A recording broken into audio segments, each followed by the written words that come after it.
30th anniversary of Ghostbusters, we teamed with Randy Cook, who did the original puppet for the film.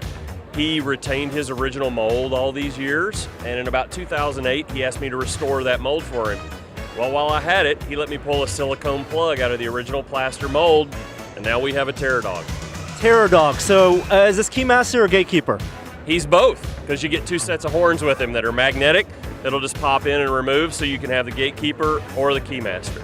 I like Zool more, personally. That's Gatekeeper, Sigourney Weaver's. So tell me a little about the history of the puppet and the filming process. 30 years ago, how was this sculpted? It was stop motion, right? Yeah, it was Steve Johnson and Randy Cook. Steve Johnson was in charge of Slimer and most of the ghosts, and Randy was in charge of the full-size Terror Dog as well as puppeteering the small Terror Dogs. This Terror Dog is in quarter scale, whereas Phil's stuff is in like 1/6 scale, so he's a little bit larger.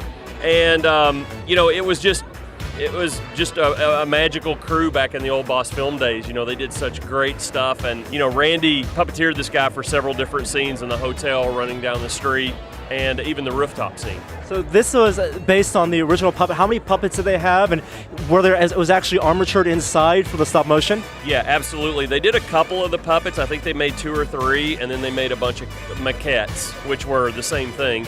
And yeah, it had a full metal armature inside of it, and those have actually been sold off over the years. But some of the original Terror Dogs do still exist, and they're in really good shape.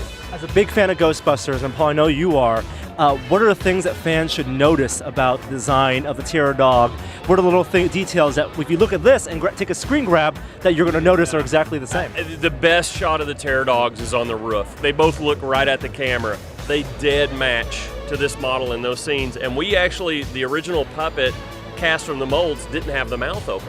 But fortunately, Randy saved all the inner mouth parts as well, so we were able to open the mouth on this puppet and make it a little bit different than the original just right out of the mold.